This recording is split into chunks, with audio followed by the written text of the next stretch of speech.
haula wala quwata illa billah. Amma ba'du. A'udzubillahi minasyaitonir rajim. Bismillahirrahmanirrahim. Alhamdulillahilladzi hadana li hada wa ma kunna linahtadiya laula an hadanallah. Asyhadu an la ilaha illallah wa la syarikalah wa asyhadu anna Muhammadan abduhu wa rasuluhu. Recording in progress. Para salikin, Ibu dan Bapak sekalian, peserta ngaji Kolbu, semoga kita senantiasa mendapatkan ridho dan maunah dari Allah Subhanahu wa Ta'ala. Amin. Mari pertama kali kita bersyukur pada Allah atas semua nikmat dan karunia-Nya, sehingga kita bisa menjalankan ibadah puasa dan mengikuti ngaji Kolbu ini dalam keadaan sehat walafiat, zahir dan batin. Biqouli alhamdulillahirabbil alamin. Salawat serta salam semoga tetap terlimpahkan kepada junjungan kita Nabi Agung Nabi Muhammad Rasulullah Sallallahu Alaihi Wasallam. Ibu dan Bapak sekalian, izinkan saya ingin melanjutkan ngaji kita sebagaimana yang telah kita kaji kemarin tentang beberapa cara untuk orang bagaimana menghindari takut kepada kita seakan-akan kita riya, orang yang menuduh riya padahal kita tidak riya, dan orang yang menuduh itu tidak dosa. Kemarin itu prinsipnya seperti itu. Nah, pada sore hari ini kita akan bicara tentang faslun fi idharil amali lil i'tiqad. Jadi pasal tentang memperlihatkan amalan supaya lil i'tiqad untuk bisa diikuti. Nah, niatnya itu adalah dalam rangka amar ma'ruf nahi mungkar. Dalam hal ini ya, man adhara amalahu liyuqtada bihi falahu khalani. Dalam posisi seperti ini ada dua yang bisa dan biasa diperlihatkan oleh orang. Orang beramal diketahui orang, tujuannya adalah untuk ditiru. Yang pertama, ahaduma ayyakuna mimman la yultafatu ilaihi. Tidak semua orang yang beramal diketahui orang, tujuannya agar orang lain itu ikut kita. Nah, ini tergantung orangnya. Yang pertama adalah mimman la yultafatu ilaihi. Seseorang yang memang tidak patut untuk diteladani. Jadi kalau dia melakukan sesuatu ingin diteladani, ya ini tidak pas. Ya, ini kan lihat-lihat orang kan. Wala yuqtada bi af'alihi wal yudhiru syai'an min a'malihi. Maka ia tidak boleh memperlihatkan amalannya sama sekali. Jadi ini belum tidak dalam posisi yang tepat untuk diikuti. Li'annahu la ya'manu fi idhariha arya. Karena orang seperti ini sulit untuk menghindari dirinya itu tidak riya. Jadi memang dalam posisi seperti ini belum pada posisi menjadi teladan. Tapi kadang-kala orang merasa dirinya teladan, padahal dia melakukannya itu nanti adalah tidak bisa lepas dari riya. Walaysa ala thiqatin minnal iktidabihi, ya. Dan jika ia membelikan amalannya ya pasti riya, ya. Dan dia bukan orang terpercaya untuk diteladani. Walaysa ala thiqatin minnal iktidabihi. Dan orang seperti ini memang tidak patut menyandang satu predikat yang bisa diteladani. Jadi dengan demikian, orang seperti ini tidak boleh melakukan sesuatu yang diniatkan untuk diteladani orang lain. Asani ayyakuna mimman yuqtada bihi fima yudhiru min a'malihi. Ia sosok yang diteladani terkait amalan yang ia perlihatkan. Ini bisa.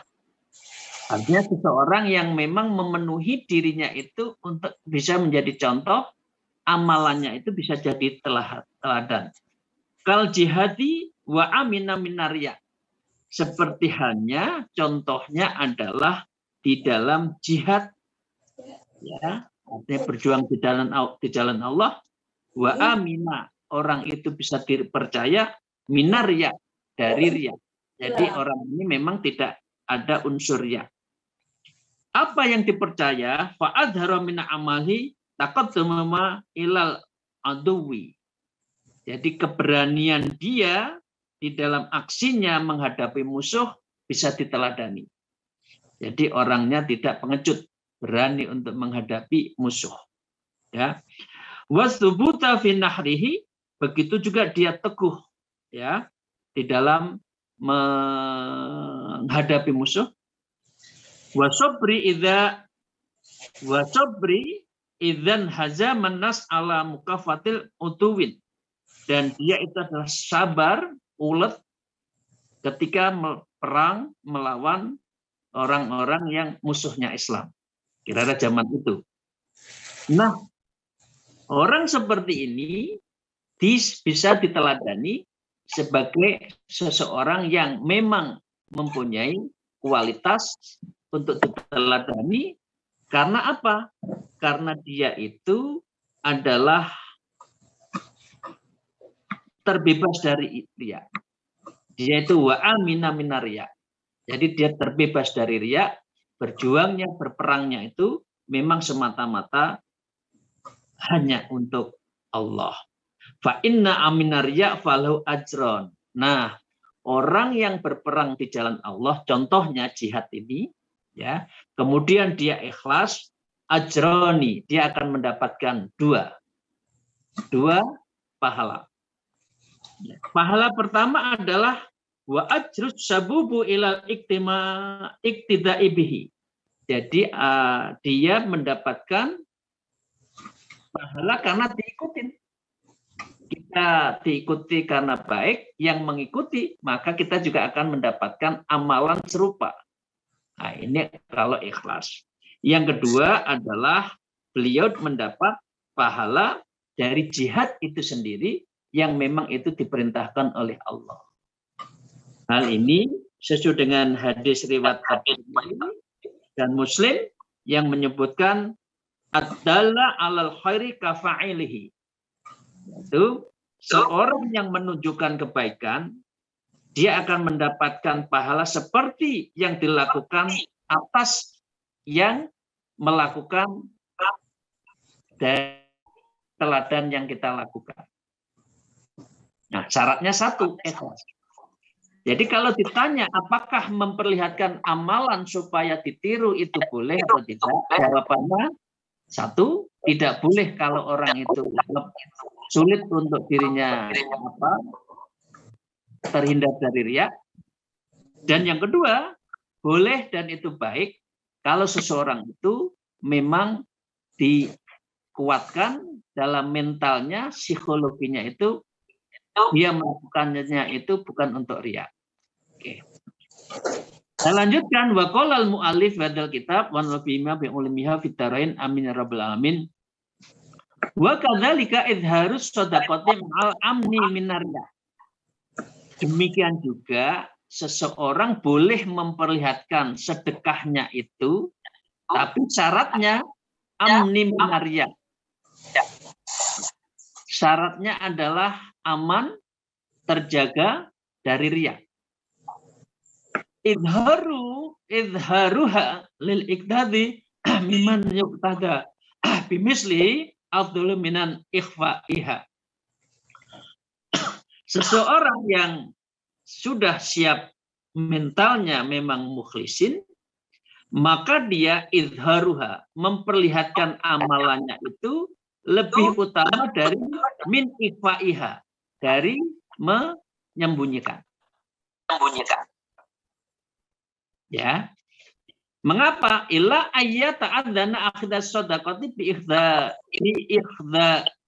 akhdhiha fil alaniyah.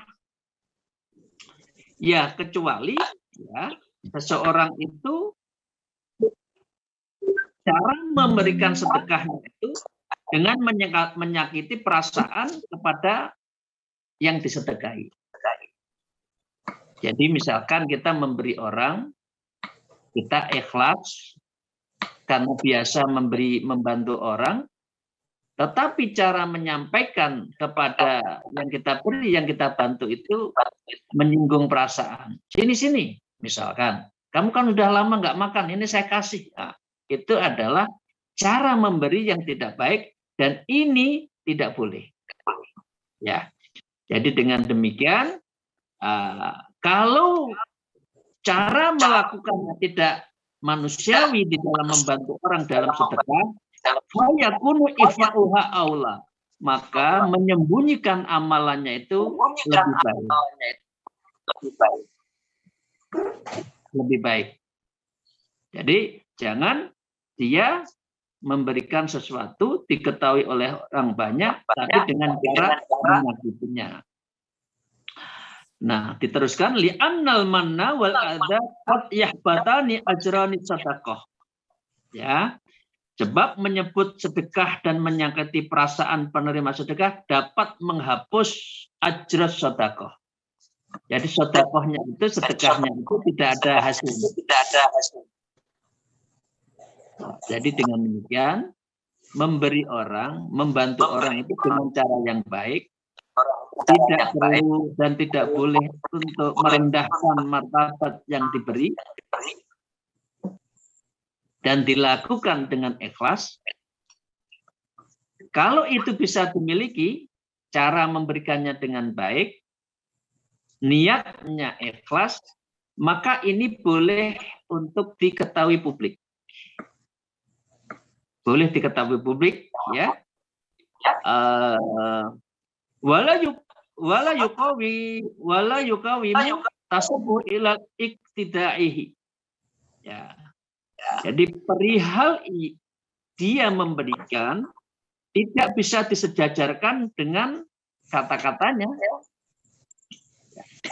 Artinya begini, orang memberi bagus, tapi begitu cara memberikannya dengan cara yang tidak bagus, maka yang diberikannya itu menjadi tidak bagus. Nah, itu menjadi hilang. Ya.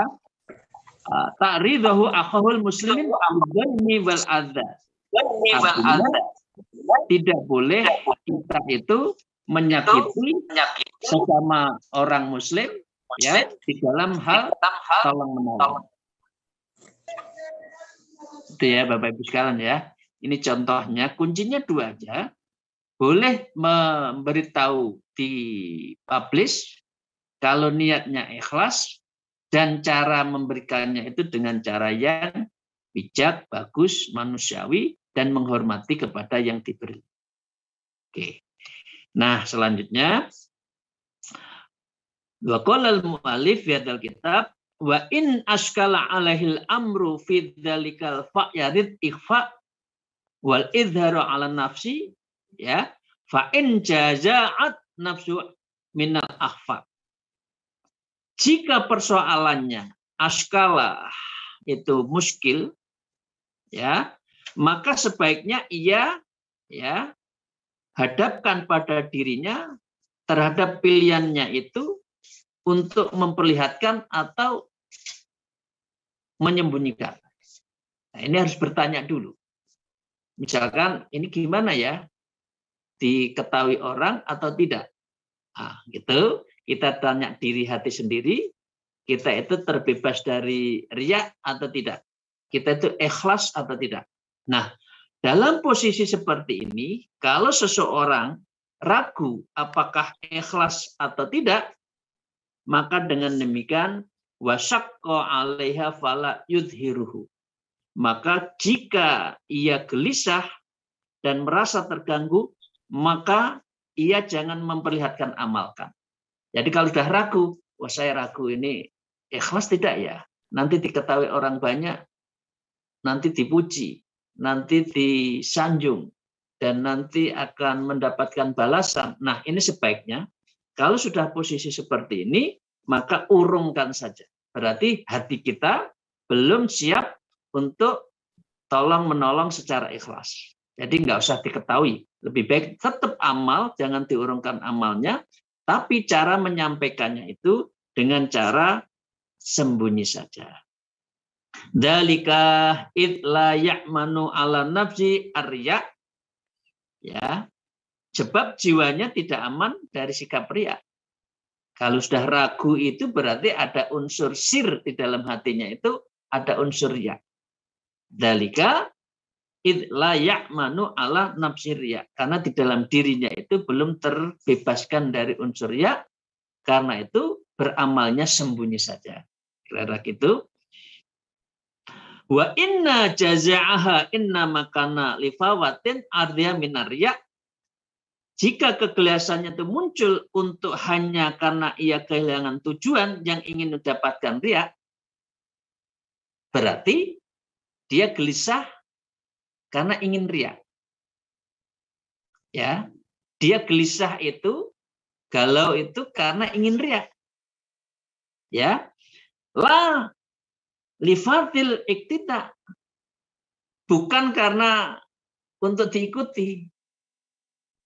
Ini tadi kan judul babnya itu adalah faslun fi idharil amali lil iktida, menunjukkan amalannya agar orang lain itu ikut kita, ikut yang beramal itu. Kalau ikhlas caranya baik, dia dapat 2 pahala. Pahala dirinya kepada Allah. Yang kedua, amalannya diikuti oleh jamaahnya, dan jamaahnya beramal dengan bagus juga, maka kita mendapatkan amalan sebagaimana yang dilakukan oleh jamaah atau umatnya atau anggotanya. Nah, kalau ini tadi, karena ragu apakah dia itu riya atau ikhlas, maka sesungguhnya dia itu sebaiknya urungkan saja, karena di dalamnya itu yang dia gelisahkan itu adalah nanti saya disanjung nggak? Nah, gitu. La lifawatil iktida, bukan karena takut dirinya akan ditiru, dirinya akan diikuti, dirinya akan di template gitu ya. Nah, dengan demikian kita sudah tahu, Bapak Ibu sekalian, sahabat-sahabat saya yang saya hormati, maka kuncinya ikhlas. Kalau sudah ikhlas, boleh untuk ditunjukkan selama caranya dengan baik. Nah, dalam posisi seperti ini, apa contoh yang boleh diketahui publik kalau niatnya ikhlas? Misalkan menulis buku. Ya. Jadi Imam At-Tabari mengatakan Ibnu Umar, Ibnu Mas'ud, dan kaum salaf yang ahli ibadah itu, mereka sudah ikhlas, karena itu sholat malamnya, tahajudnya di masjid. Karena sudah ikhlas. Tapi bagi yang belum betul-betul terhindar dari ikhlas, sebaiknya tersembunyi. Nulis buku, ya, menurut Ibnu Abdus Salam, itu contoh adalah boleh ditunjukkan. Karena membaca buku itu berarti akan diikuti orang lain, itu bukan riya. Kecuali nulis buku untuk cari duit. Tapi sekarang Bapak Ibu sekalian, mana ada kita nulis buku terus mendapatkan uang yang luar biasa, kan tidak ada. Jadi kalau nulis buku, kita semua sebaiknya adalah diniatkan untuk beribadah dan kita ikhlas saja. Ada 2 momen, Bapak Ibu sekalian, yang amalannya sama. Dicontohkan di dalam hadis yang diriwayatkan oleh Ibnu Salamah dari Sabit radhiyallahu an dan Anas radhiyallahu an, Rasulullah bersabda, mendengar orang berzikir dengan suara keras, boleh nggak? Rasulullah mengatakan, dilaporkan ada sahabat X kalau zikir keras. Maka Rasulullah mengatakan, dia orang yang amat patuh kepada Allah. Orang itu adalah Miqdad bin Aswad. Artinya, Miqdad bin Aswad ini, walaupun zikirnya keras, diketahui banyak orang, tapi dia ikhlas. bukan untuk diketahui, untuk dipuji oleh orang lain bahwa dia ahli zikir, bukan. Nah, ini contoh. Contoh kedua, yaitu hadis diriwayat oleh Al-Zuhri Abu Salamah dari Abu Hurairah radhiyallahu anhu. Seorang pria salat sambil mengeraskan bacaan. Kemudian Rasulullah menegurnya, jangan perdengarkan kepadaku, tetapi perdengarkanlah kepada Tuhan. Nah, jadi dua contoh ini boleh mengeraskan kalau ikhlas, tapi kalau tidak ikhlas, jangan mengeraskan zikir. Begitu juga tadi apa? Begitu juga sedekah dan berjuang di jalan Allah. Kuncinya adalah ikhlas, dan yang kedua menjalankannya dengan betul-betul secara bijak dan tidak menyakiti kepada seseorang yang diberi bantuan. Demikian Bapak Ibu sekalian, kita mendapatkan intisari dari Syekh Izzuddin Ibnu Abdus Salam bahwa tentang izharil amal lil i'tiqda itu ada dua. Yang pertama, boleh kalau tujuannya agar diikuti orang lain, dasarnya adalah ikhlas dan caranya dengan cara yang baik. Yang kedua, tidak boleh dan sebaiknya disembunyikan kalau memang orangnya belum patut untuk diteladani dan masih sulit terhindar dari riya. Demikian, terima kasih. Semoga ngaji kita pada sore hari mendapatkan ridho, maunah, dan keberkahan dari Allah Subhanahu wa Ta'ala, khususnya kita taklim di bulan suci Ramadan. Alaikum minkum, wallahul muwafiq ila aqwamit thariq. Wassalamualaikum warahmatullahi wabarakatuh. Waalaikumsalam.